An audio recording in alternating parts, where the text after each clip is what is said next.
Am I the a-hole for Venmo requesting my sister-in-law for the hours I had to miss at work?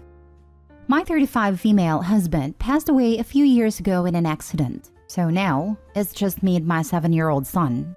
My husband was the main breadwinner, so it has been rough. So now I work until 8 and gets out of school at 3. My sister-in-law doesn't work as her husband owns a very successful business, and she helps out. Sister-in-law picks my son up from school and brings him to her house to hang out / do homework until I can pick him up.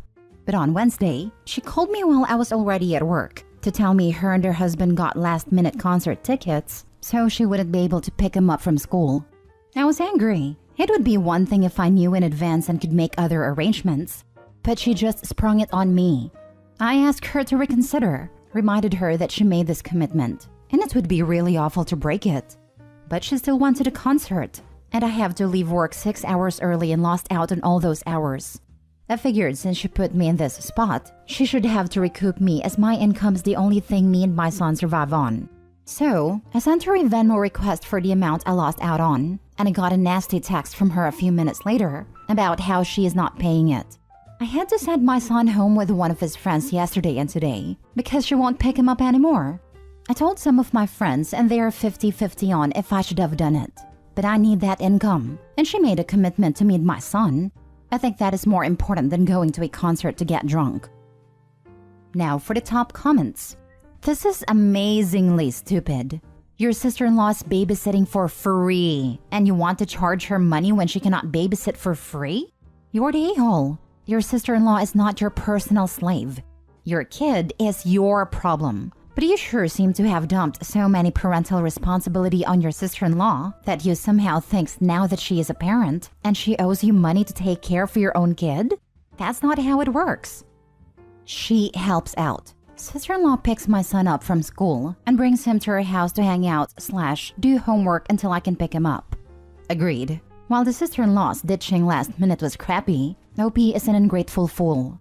Now she needs to find money for the formerly free childcare and transportation that she took for granted and felt entitled to.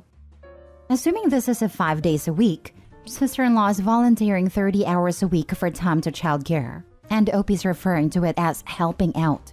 Sure, it sucks that she canceled last minute, but OP shot herself in the foot here, because now she's going to need to pay someone for those 30 hours of childcare.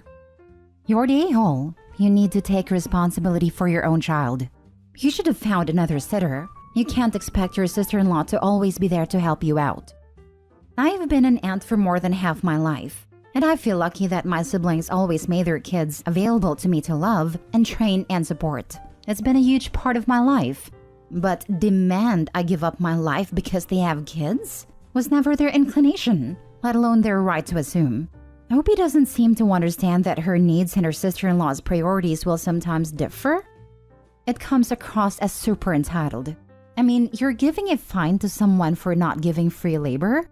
I wonder if the sister sprung it on her last minute. Because when she tries to plan things, she gets the bleeding heart stories from Opie to guilt her into babysitting when she doesn't want to.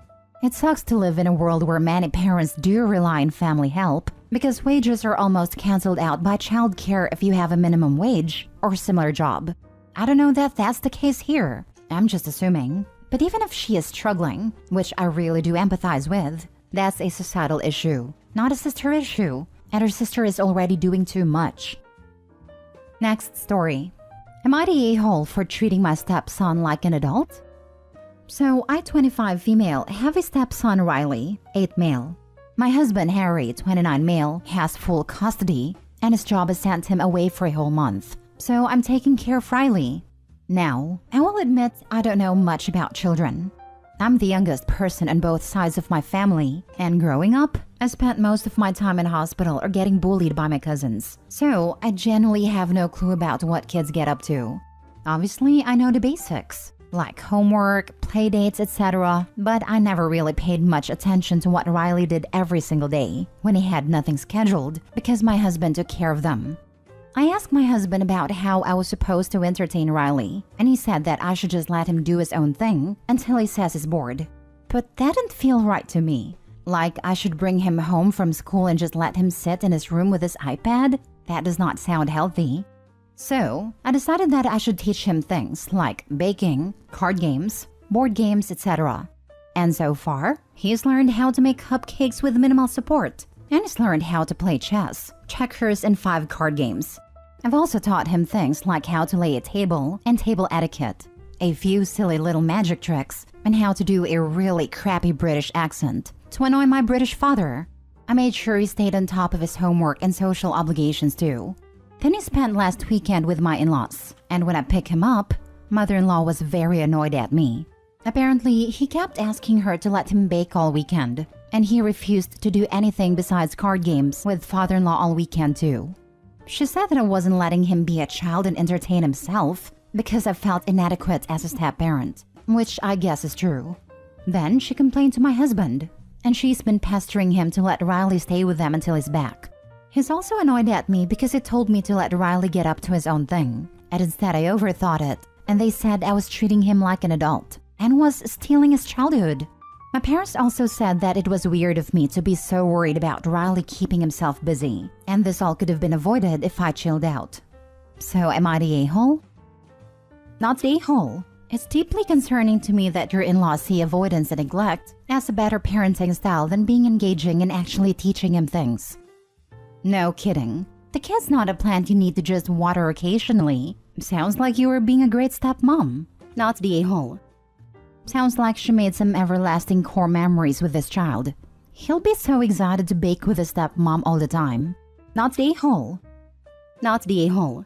Are they seriously mad that you engaged with a child, taught him life skills in a way that he enjoyed so much he asked to do it again, and enjoyed playing card games? They're angry you're so much better than they are.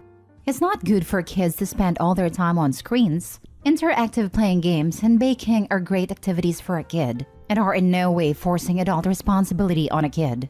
You and kiddo are the only two who aren't a-holes. Not gonna lie, the only parents I ever met who disliked engaging with their kids like this were drunks, tweakers, or dating those types and taking out all their relationship frustrations on the kids for being in the way. Not claiming the families like this, but it really isn't a healthy way to go. And you kids on the other end of the spectrum, parents too busy with their high-earning jobs to pay any attention.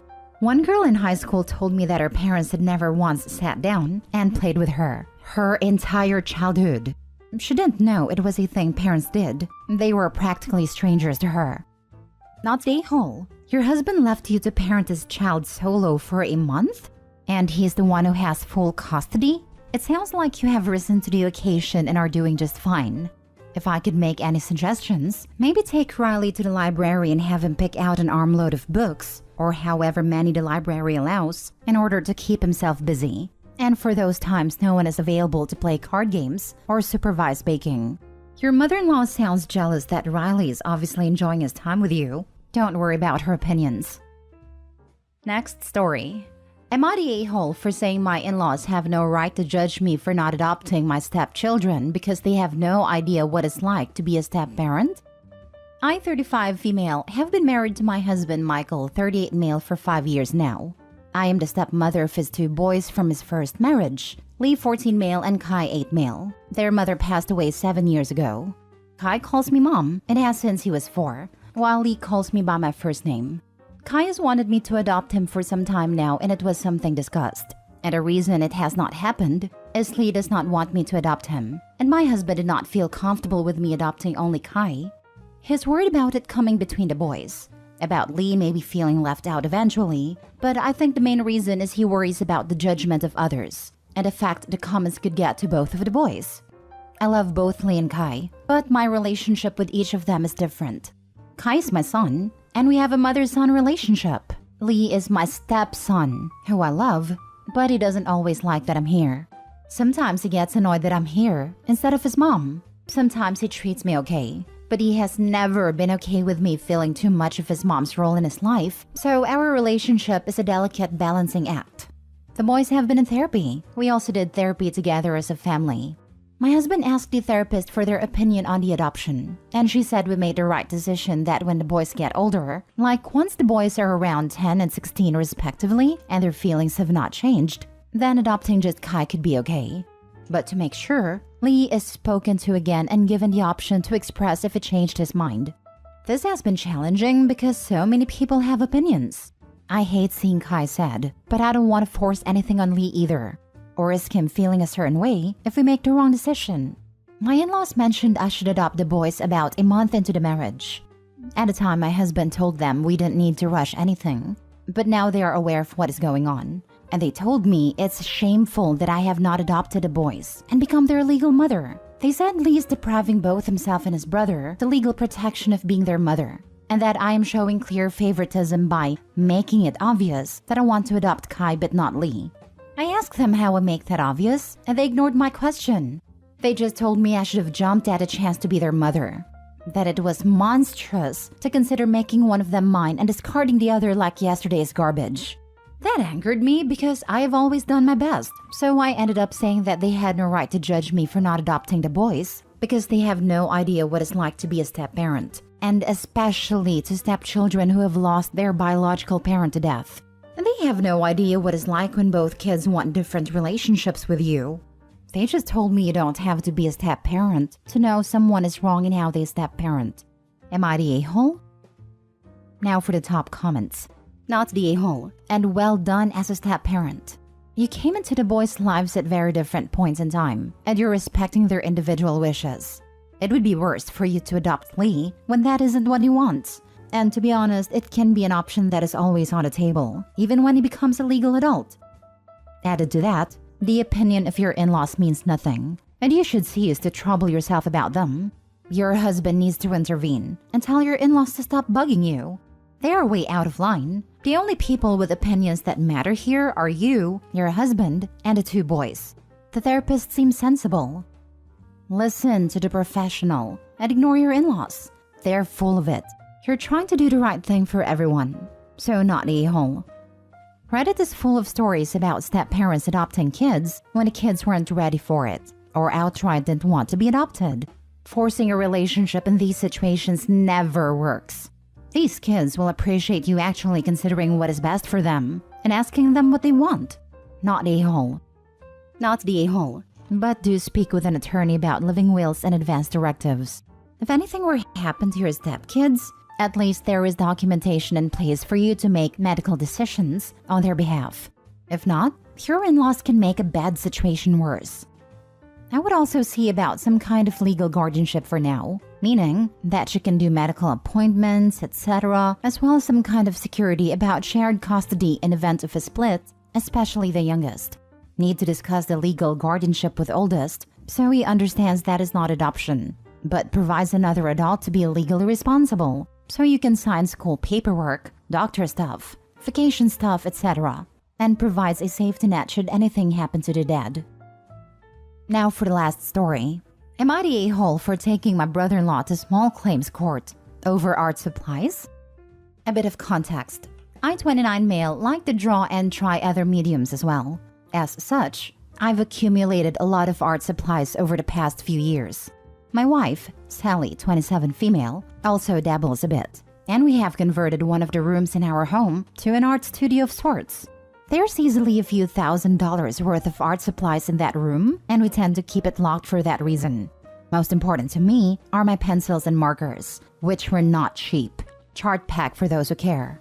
Now on to the story. Sally and I had her family over for her aunt's birthday a few weeks back, and my brother-in-law and sister-in-law brought their kids with them, 7 female and 6 male. We had forgotten to lock the door to the room that day. About an hour into the party, I noticed that both kids were nowhere to be seen, so I asked my sister-in-law if they knew where they were. She said that they were drawing in the other room. I asked if my wife was with them, and she said she just told them which room it was in. I immediately rushed over to the art room and found it was a total mess. Most devastatingly was the fact that all my markers were ruined because the kids were using way too much force, causing the tips to fray. I yelled at them to get out, and they started crying. My brother-in-law ran over and started yelling at me saying they're just kids, and it's just markers. I told him that the markers alone were $17 a piece, and he said I was stupid for paying that much. Sally tried to defuse the situation, but my brother-in-law started yelling at her too, saying we can't have this much art supplies and not expect kids wanting to use it. I told him he's paying to replace the markers and other supplies they ruined, and he told me to go F myself and left. Everyone left shortly after that. I totaled up the damages, and I needed to replace about $375 and found that the kids drew on a piece I had spent the past week working on, as well as ruining a finished piece Sally did. I sent him a bill, and he blocked me. So I talked with my friend who was a lawyer and had him draft a claim for small claims court, and a letter to send my brother-in-law, which I paid him for, of course. My wife is in agreement about this, but her family has been mobbing us, telling us we're being ridiculous over some markers. Only my father-in-law, who has also taken up painting recently, and my other sister-in-law say that brother-in-law has to pay. Am I the a-hole? Not the a-hole. Parents need to watch their own kids. How entitled is it to just send them to a room in someone else's house and tell them to go wild with whatever is there without even asking? I don't get all the "or the a-hole and everyone sucks" here, saying you should have locked the door. How about the parents watch the children and make sure they stay with them? Though in this case that wouldn't have helped because they felt their kids were entitled to your stuff.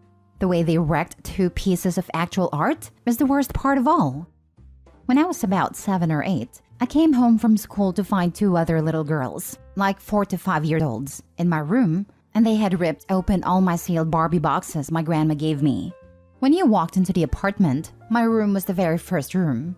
I guess when my mom's friend came over, Mom didn't even know her friend brought her kids because she just told them to go into my room and play. This was back in the day when people just walked into other people's houses. Lol. For some reason, some people seem to think everybody else has to cater to their kids. Never saw my mom's friend again though.